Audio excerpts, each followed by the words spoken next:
Hey Slicksters, welcome back to episode 2 of Super Mario Party, an advanced strategy guide. It's been a while and I apologize, I've been away on a vacation, so I spent the time relaxing instead of working on videos. But I'm back and hungry to do some more content. Follow me on Patreon, by the way, I love you. Now there are some things I need to clarify since the last episode. First, this series is mainly served to new players of Super Mario Party, so I'm not going to use outlandish terminologies of mathematical equations because I want to attract more people into this series. I know that makes the word advanced kind of an exaggeration, but hey, be happy I can make clickbaity titles, eh? Number 2, I got invited to a Discord group filled with many friendly people who gave me many recommendations for my series. One tip they gave me was comparing the special character dices to the standard dice block, making sense since they work together. However, I didn't address it in my Mario's dice video because his dice is almost identical to the standard die, that's why I gave him such an average rating on the tier list. But for the rest of the cast, I'll be sure to mention it. And final number 3, if you have any complaints or disagreements, please leave a comment below because I will do one final episode at the end of the series where I recap everything and fix my mistakes done in my series. But let's move on to Luigi.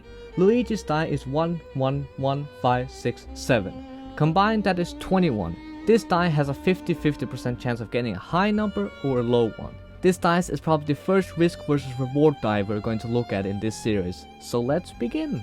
We can begin by addressing the elephant in the room, which is the weakness of Luigi's dice. If you have seen my first video on Mario, you will understand the main problem here are the ones. Now some people in the Discord group who helped me make this video told me rolling a 1 is not that bad, because landing on red spaces doesn't affect you that much since getting coins are so easy. Same with bad luck spaces.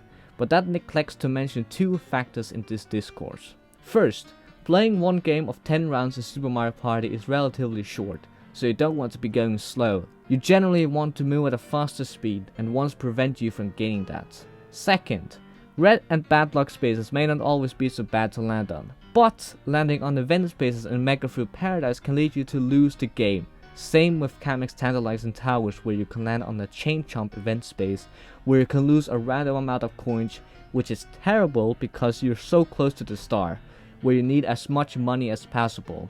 And I will argue that even though losing such a low amount of coins on red and bad luck spaces may not always lead to your loss, I think you would rather land on something better than that. This also needs to be said, of course there are occasions where it may be better to land a 1, but that can apply to about every number you can roll with the dice you have.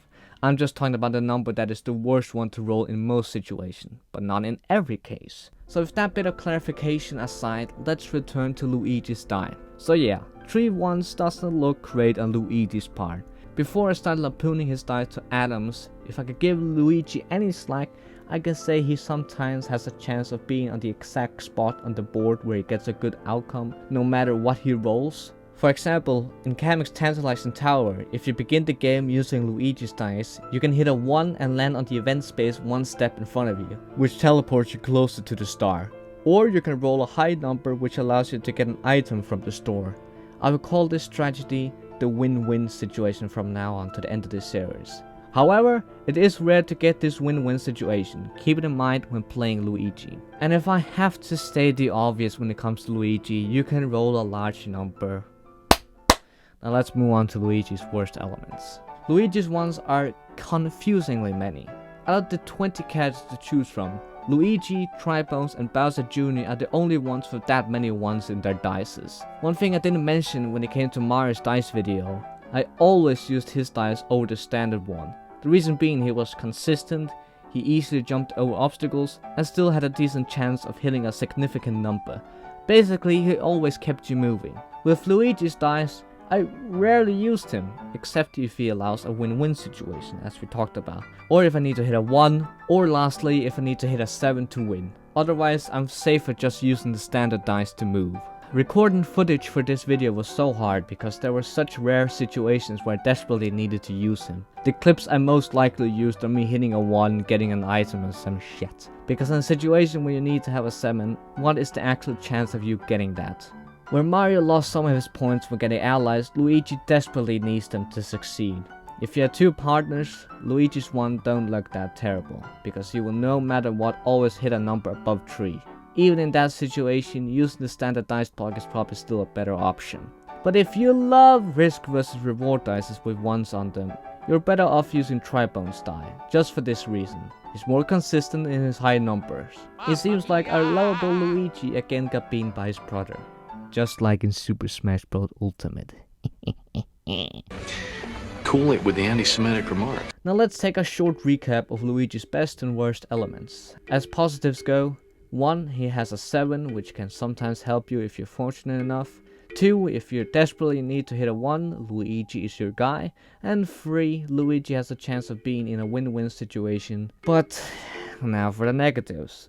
1. He has 3 1s. And this is terrible if you don't want to move slow or jump over inadequate spaces. And second, he's not very consistent in his higher numbers, which can lead you to land in an undesirable spot.